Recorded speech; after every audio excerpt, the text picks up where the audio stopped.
Hi, today I'd like to read you something from the comic almanac, which was illustrated by the Crookshank. If you've seen some of my other videos, you've seen some of the illustrations from this comic almanac, and this is going to be a sort of a story. It's called The Gardener's Calendar.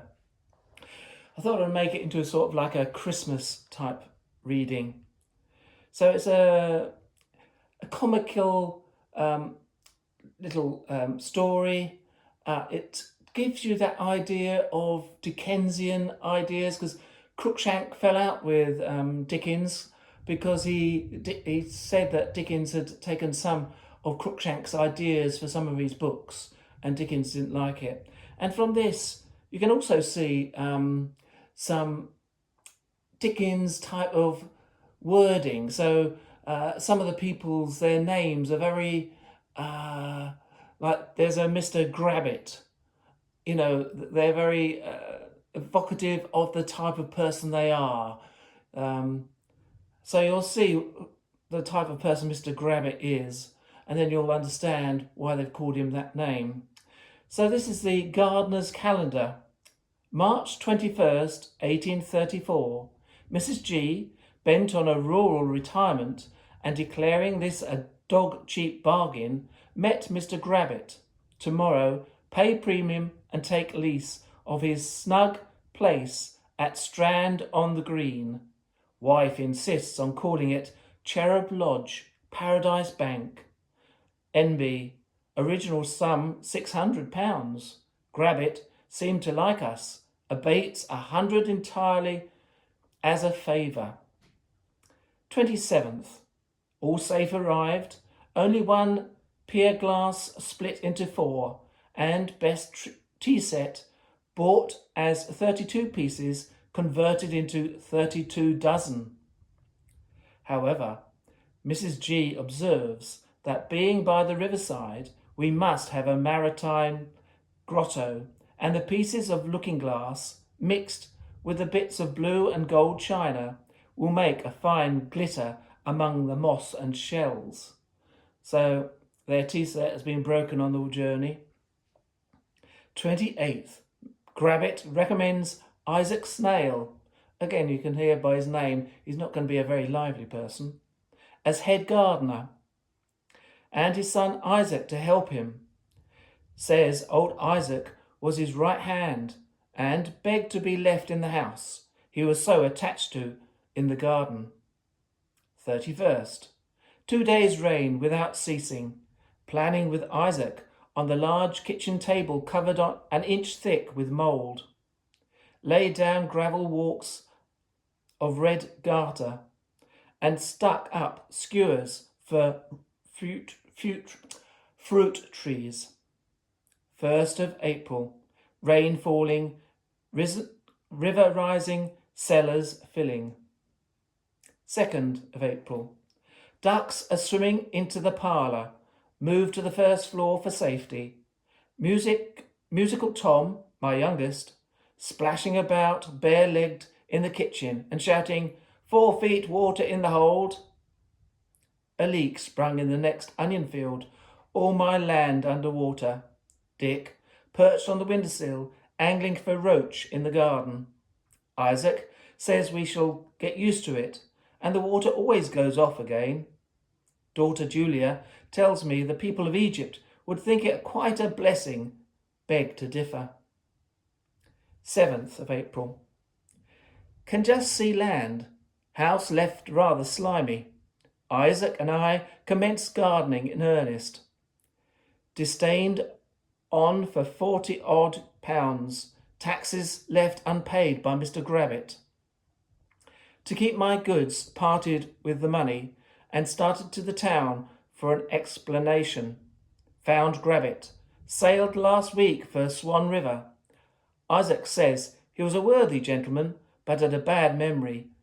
Begin to be of the same opinion. So this Mr. Grabbit has not only left all the taxes unpaid that he's got to pay, but now he seems to have just disappeared. 9th. Buried an old hen at the foot of a plum tree by the light of a full moon, and told it will bear egg plums. He's not a very good gardener, is he? He's very foolish. 19th, potato eyes always an eyesore, so I've planted a bed with every eye nicely cut away, by which I hope to grow a crop as smooth as my hand and as blind as moles. Look for Horticultural Society's gold medal for this bright idea. So he's actually cut the eyes out of a potato. So if you're into gardening, you know the eyes of the potato are the parts where the shoots come out to make the potato. So again, it shows he's not a very good gardener. 27th, wondered my ranunculus did not come up. Just tried one. Found I'd planted them all bottom topmost. They were shooting away down to what Dick says is the centre of gravity. So even he's put these plants in, or bulbs in, he's put them the wrong way up. May the 3rd, grabbing for grubs among the rose trees, cucumbers in full flower. Mrs. Gilbert and Julia come to help me, all busy setting the blossoms, puzzled to tell the male flowers, till Mrs. G discovered it, all by the book. 12th, tulips splendid yesterday, but flagging this morning, and after dinner all napping with their heads on the bed. Isaac said it was the east wind. Thought there might be a grub at the roots, so drew one up, found no bulb. All the rest the same. Someone had taken away the roots and stuck the flowers in the ground again. So again, somebody's been up to no good and taken all the bulbs and just stuck the flowers in. 13th, finished my new hot water pipes for the conservatory, all heated by the kitchen fire, a scheme of my own. Cook had a regular flare-up with so much company yesterday, so the water was boiling hot all day. By night, the plants looked like scalded gooseberries. This morning, all my pipes united in a joint run on the cistern, which answered their draughts to the last, and the spare water from the greenhouse floor was soaking into the breakfast parlour. The inventor just arrived, says it's all quite regular. The cracked joints will close by themselves in time. I wonder when. 23rd, wrote to the editor of the Gardener's Journal an account of my plan for growing potatoes without eyes and the experiments for making egg plum tree. 2nd of June, vines cut last month all bled to death. Surprised that my new potatoes without eyes have not even seen daylight yet. My letter to the magazine in print. Encouraging notice by the editor. Thanks, SG, for communicating this ingenious discovery. Hope to hear from him again with samples of the new potatoes and egg plum. Think I shall disclose myself and name the new sort, the Cherub Gilbert potato. Most of the neighbours spoke to me coming out of church yesterday, but little thought who SG was. 12th. Suppose I want exercise. Wife blows me up and says I get puffy. So, to keep all my smooth with her, and the garden walks drag the great roller about for 2 hours, morning and night. 19th. Insects in greenhouse, devouring all my new plants. Searched book for a new remedy, and last night popped in a pan of burning brimstone. This morning all the grubs shriveled to shreds, and every plant dead, and stripped as naked as a plucked chicken. Tom begs to have the greenhouse to keep his pigeons in. 23rd. Fill up old time in watching fruit trees with a rattle, for the birds perch on the sham cats and build nests in the mawkins. What with the opening and shutting of the cucumber frames, according to the sun, wind and clouds, plenty to do. Charge the garden engine with lime water. Set Dick and Tom to play upon the caterpillars. They have so whitewashed the three Miss Blacketts that I have 2 velvet bonnets, a silk plaisir, and a cashmere shawl to pay for. So doing their work, they've made a mess of these little girls with all the lime water. July the 3rd. Tall house robbed last night. All cleared out, but the garden roller. Isaac's list for a new outfit. Spades, forks, dibbers, trowels, traces, hoes, rakes, weeders, scrapers, knives, pruners, axes, saws, shears, scythes, hammers, pincers, lines, levels, sieves, watering pots, syringes. He would have gone on, but I stopped him. 9th. Set noose for wild rabbits, which are devouring everything green, even the bays. This morning found we had strangled Dick's lop-eared doe. Oh dear, they've killed the domestic rabbit instead. Tom, who is learning to joke, observed that she had wandered for a change of food and had found a halteration. Not sure what that pun is, but there you go. 18th. The cherub giblet potatoes not coming up to time. Tried the ground and found them rotting. All gone off without a single shoot. Mem. To forget them in my next to the Gardener's Journal. 24th. Half my time taking up driving the butterflies off the gooseberry trees. Left my weeding gloves stuck in a stick last night. Put them on this morning and smashed 5 slugs in one and 7 earwigs in the other. Mem. Old gloves the best slug traps. So when he put his gloves on, he got slugs in. And people who've touched slugs know how horrible they are. August the 5th. My cucumber frames yield plenty of fruit. Have gathered not less than 20, worth 2p each. Cost me only £5, 6 shillings and 6p. So he hasn't made much of a profit on that. As we all know, if you're a gardener, sometimes going to the shops is a cheaper way out. 9th. Strolled into the shrubbery this evening with a lantern for the pleasure of viewing things in a new light. All started 2 figures amongst the bushes, tumbled me and lantern and all into a bed of roses and escaped. Mem. Establish a spring gun tomorrow. 15th. Wall fruit ripening. Must have a few friends while there is something for them. Fresh gathered peaches, always a treat. 19th. Up at 6 to look after the fruit. All hope of a dessert had deserted my walls.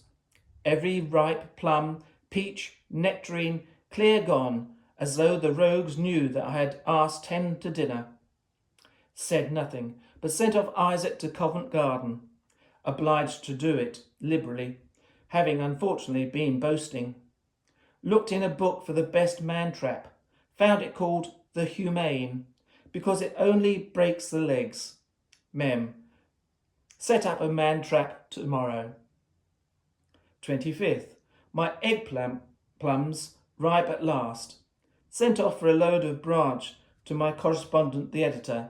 Letter of thanks in return, saying that my tree would have been produced egg plums whether I had buried the old hen or not. Envious, no doubt.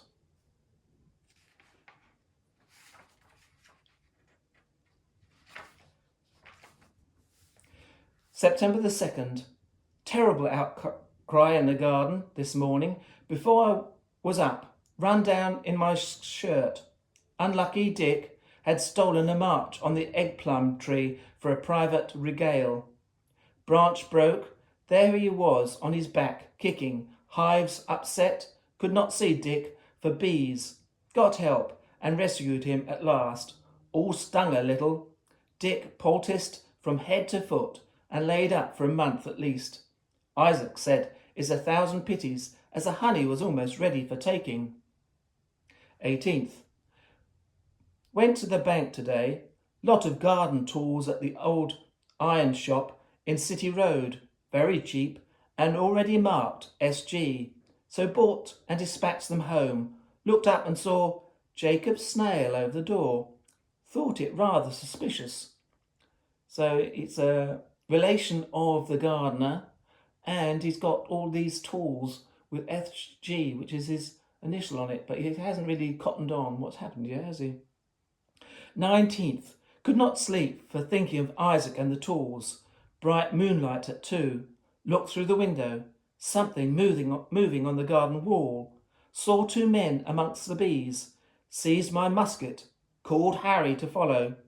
Crept down through the shrubs, and there was old Isaac, plain enough, tying the hives in sacks and handing them to the young Isaac on the wall.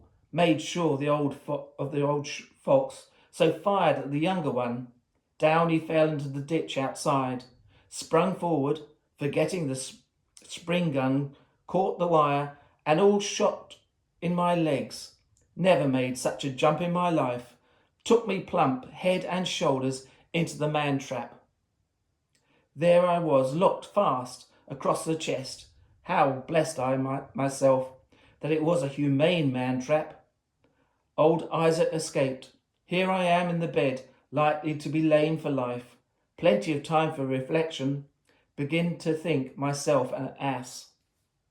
23rd. Old Isaac not found. Tracked the young fox.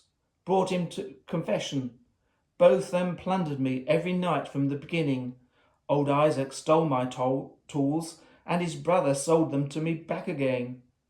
Young Isaac stole my tulips. Together they stole my peaches and nectarines the night before my party, and the old knave, when I sent him to town for more, fetched my own from his cottage and charged me for them. 25th. A notice today, by which I learnt that I have been imposed on by a swindling knave who had no right to sell me the place or take a premium. That the owner is coming from the continent and wants instant possession. Never so thankful in my life. Better already. Pack up, send for the van. Hire omnibus for wife, children and light luggage. Go gently myself with poor Dick in a coach. 26th. Here comes the omnibus. Huzzah! So I think you find that quite amusing, and you can see the Dickensian influences. This was written in the 1830s. Dickens would have been about 20 at that time, and he would have been reading this sort of type of stories and getting these ideas about names and quirky things going on. So I hope that was a nice story for you. If you do, please give it a like and look at my other things I've got on my little list of videos. These sort of videos don't go out of, they're not time limited because they're all about things that are timeless. So I hope that you thought that was an interesting story of life in the 1830s. Thank you very much. I hope you give it a thumbs up, and I'll come back to you again with some more stories and articles I think you might find of interest. Thank you. Bye.